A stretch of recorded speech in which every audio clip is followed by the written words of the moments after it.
Déjeme darle la bienvenida a José Luis Lech Tamargo, presidente de la Asociación Civil Ciudad Posible y además extitular de la Secretaría de Medio Ambiente y Recursos Naturales y extitular de la Comisión Nacional del Agua. José Luis, qué gusto saludarte. Buenas noches, ¿cómo estás? Igualmente, Andrés, a todo tu equipo y a tu auditorio, buenas noches, muchas gracias. Gracias. ¿Qué lectura le das a este acuerdo? Porque no sabemos si realmente fue un acuerdo, porque el secretario Verdeguer dice que estamos dialogando. Sí, bueno, lo que publican hoy, tanto del lado de Estados Unidos como de México, es un acuerdo muy general, Andrés, no vemos detalles. Nosotros que nos dedicamos precisamente al análisis y a la asesoría en temas de agua, pues estamos revisando un poco más a detalle, pues a través de autoridades y a través de gente que conocemos sobre todo en el norte, ¿no? El acuerdo, mira, yo lo veo positivo por dos razones.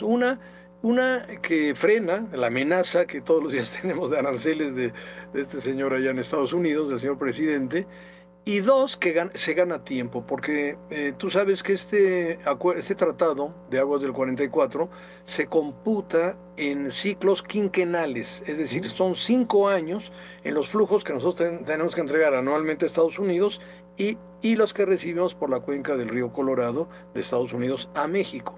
Y como tú recordarás, que lo comentamos recientemente, pues estamos frente a una sequía verdaderamente extraordinaria, una sequía nosotros le llamamos excepcional en el norte del país y en el sur de Estados Unidos, que ha complicado las entregas de agua. Entonces, por ese lado, yo creo que se gana tiempo. El ciclo concluye a finales de octubre de 2025, o sea, tenemos 6 meses para ir cumpliendo y para ir logrando acuerdos, ¿no?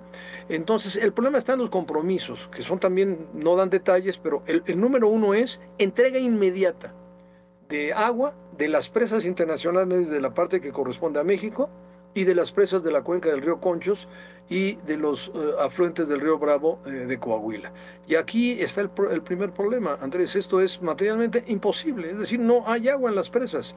Ya lo hemos comentado muchas veces, todo el mundo lo sabe, las presas en Chihuahua están abajo del 15%. La presa internacional, la de arriba, la presa de la Amistad, está abajo del 14%, la presa Falcón está en 8%. Y esa agua pues está comprometida del lado de Estados Unidos, pues, obviamente para las ciudades fronterizas y distritos de riego, e igual del lado mexicano. Es decir, las ciudades fronterizas de México, tanto de Chihuahua, Coahuila, Nuevo León y Tamaulipas, pues dependen del agua que vierten estas dos presas y también los distritos de riego. Entonces ahí está el primer problema, que realmente no dicen qué volumen se va a entregar, cuántos metros cúbicos por segundo, Exacto. porque si se pretende pagar el adeudo, que son 1.525 millones de metros cúbicos, simplemente no hay ese volumen en las presas, ¿no? No, ni Ese es el siquiera primer teniendo problema. las presas llenas, ¿no, José Luis? Alcanzamos a pagar ese volumen porque además no ha Tendríamos que llovido. tener la... Exactamente, mira, el problema es que 2023 fue sequía extrema y excepcional en México. Los Estados Unidos la clasifican como sequía extraordinaria, pero el monitor de sequía México norteamericano lo clasifica como sequía excepcional, que es gravísima, ¿no? Que afectó el 23 y el 24. Y este año pues todavía no tenemos lluvias, ¿no? El segundo compromiso dice, Andrés, y obviamente se incrementará el volumen cuando lleguen las lluvias, pero esto es un imponderable. O sea, ¿vamos a tener lluvias suficientes o no? No lo sabemos. Ojalá. Y aquí es donde sí debemos de implorar a San Isidro Labrador, ¿no? Que es el santo de la lluvia, porque si no hay lluvia, estamos en un problema muy, muy serio, ¿no? Y el tercer compromiso, que es en el que yo sí estoy de acuerdo completamente, y el que hemos estado proponiendo desde mucho tiempo en foros y en conferencias, es el que México presentará un plan de acción para el siguiente ciclo. Es decir, 2025, 2030. ¿Por qué? Porque eso es lo que no se hizo en el 2023, Andrés. O sea, México, hay que reconocerlo, no hicimos la tarea. Frente a la sequía del 23, las acciones de México es qué hacemos frente a lo que se nos viene para poder cumplir con el tratado. Tecnificación de riego agrícola, mejora de eficiencia de organismos, producir más con menos agua, hacer realmente mucho más eficiente el uso del agua y no se hizo. Los programas de tecnificación se llevaron a cero, en el No, bueno, sexenio anterior y y, los y- y- programas de mejora de eficiencias a organismos operadores igual. Entonces, esto es lo que sí creo que vale mucho la pena. ¿Por qué? Porque el ciclo concluye en octubre del 25, dentro de 6 meses, y el tratado dice que en caso de sequía extraordinaria se puede diferir el adeudo al siguiente ciclo. ¿Qué es lo que hemos propuesto, Andrés? Es lo que dice el tratado. O sea, estamos Ahora, frente a una realidad. No y hay este el agua. tratado, José Luis, no nos dice realmente qué autoridad es responsable de hacer qué, porque por un lado no sabemos qué le toca a la Comisión Nacional del Agua, el gobierno federal dice que va a ser la Cancillería la que va a asumir la vocería de este tema. Claro, no es cosa que extrañe, pues al final del día la Cancillería es la representación del gobierno ante Estados Unidos y otras naciones, pero tampoco nos dice qué va a pasar con la Secretaría de Recursos de Agricultura, con la Secretaría de Medio Ambiente. Tú lo acabas de decir, el tema de los sistemas de riego, 97% de los sistemas de riego en México son por escurrimiento, ¿no? O sea, lo Por que cae. inundación. Sí, ¿no? Entonces, pues, ¿cómo hacer un uso más eficiente, garantizar agua para la producción nacional agropecuaria? No solamente la agricultura, también para el ganado necesita agua. Totalmente. ¿Cuál es la estrategia? ¿Cuál es la ruta a seguir, José Luis? La estrategia, Andrés, es eficiencia, uso eficiente del agua. No tenemos de otra, porque este problema que vivimos en esos 3 años de sequía, pues probablemente sea lo que vamos a tener en los próximos años. Es decir, ya el efecto del cambio climático nos demuestra, por un lado, sequías extremas, por el otro lado, fenómenos de huracanes muy violentos, ¿no? Entonces, independientemente de la meteorología, que no depende de nosotros, que depende del medio ambiente, lo que sí es un hecho es que mejorando la eficiencia puedes hacer mucho más, producir más con menos agua. Somos un país, Andrés, con uso extensivo del agua en la agricultura, muchísimo más que Estados Unidos, Canadá, Europa y varios países de Sudamérica. Fíjate que nosotros empleamos el 75% de toda el agua superficial y subterránea para el riego agrícola, cuando muchísimos países están abajo del 40%. Entonces, yo siempre insisto, un punto porcentual que vayamos ganando por eficiencia de tecnificación de riego, un punto porcentual es igual a 800 millones de metros cúbicos al año. Es una barbaridad. Es muchísimo más de todo lo que requiere la zona metropolitana de Monterrey. Entonces, el único camino es tecnificar, hacer eficiente el uso del agua, tratar todas las aguas residuales y reusar el agua. Entonces, lo que nosotros proponemos, Andrés, es una agenda del agua, una hoja de ruta con las acciones, los programas y las inversiones. O sea, si no hay recursos, como lamentablemente sucedió en el sexenio anterior, que se cerró realmente la llave para todos los temas de tecnificación, no lo vamos a lograr. Entonces, yo creo que este tercer punto es el correcto. Llegamos a octubre, a ver, te di tanto, te debo tanto. El tratado dice que en caso de sequía excepcional lo vamos a pasar al siguiente ciclo. Así lo dice el tratado.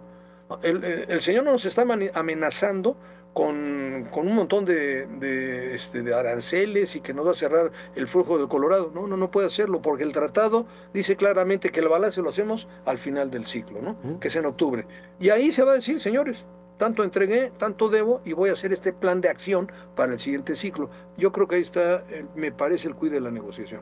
Y hay otro tema que está ahí paralelo que nadie quiere poner sobre la mesa, José Luis, que es la presencia de los grupos del crimen organizado, que también tienen Claro. manera de controlar los sistemas de riego, se agandallan los pozos, amenazan a las comunidades, y ahí Totalmente. no sabemos qué está haciendo el Estado mexicano. Es que este es un programa donde implica todo el gobierno, digamos, transversalmente, ¿no? O sea, tú me dijiste, ¿dónde está la responsabilidad? En Conagua, en Marnat, en la SADER. Es que es todo, debe ser un programa con transversalidad. Y efectivamente lo que tú dices es muy grave. Yo recuerdo, por ejemplo, en la presa Marte R. Gómez, yo estuve en varias ocasiones ahí con problemas muy serios y con presencia del crimen organizado, ahí frente a nosotros. O sea, realmente controlando las entregas de agua y todo, eso no puede ser. O sea, lo primero que tiene que hacer el gobierno es, no puede haber dominio del crimen organizado sobre el territorio. Eso es lo primero. Pero lo fundamental en un programa de largo plazo es una agenda, nosotros le llamamos Agenda 2050, donde establezca las acciones de tecnificación y de uso eficiente del agua hacia el futuro. ¿Por qué? Porque esto que estamos viendo ahorita se va a repetir. Y tú imagínate que no nos llueve en este ciclo lo suficiente, pues vamos a terminar con una deuda muy grande. Más lo que implique ya el siguiente ciclo, olvídate, va a ser inmanejable este tema, ¿no? Entonces, no hay otra ruta más que la tecnificación y lo que tú bien dijiste, transversalmente todo el gobierno enfocado a la mejora en el uso del agua y desde luego eliminar a los grupos que no tienen realmente lo que está pasando en el país es inconcebible, no puede haber dominio de los grupos sobre el agua. Finalmente, José Luis, ¿qué nos toca a cada quien en lo particular, en lo individual? Porque pues también echarle la culpa al gobierno en lo que no hace, pues es necesario, pero ¿qué nos toca hacer? No, no, mira, indudablemente, Andrés, que esto es muy importante, la conciencia en el uso racional, el cuidado del agua, ¿no? El agua es muy abundante en la naturaleza, pero el agua dulce, disponible, representa el 1% de todo el volumen en el planeta, ¿no? Entonces, cada día crece la demanda y, lógico, crece la población, crece la producción, crece la demanda y la disponibilidad disminuye. O sea, somos un país que ha perdido muchísima disponibilidad del agua.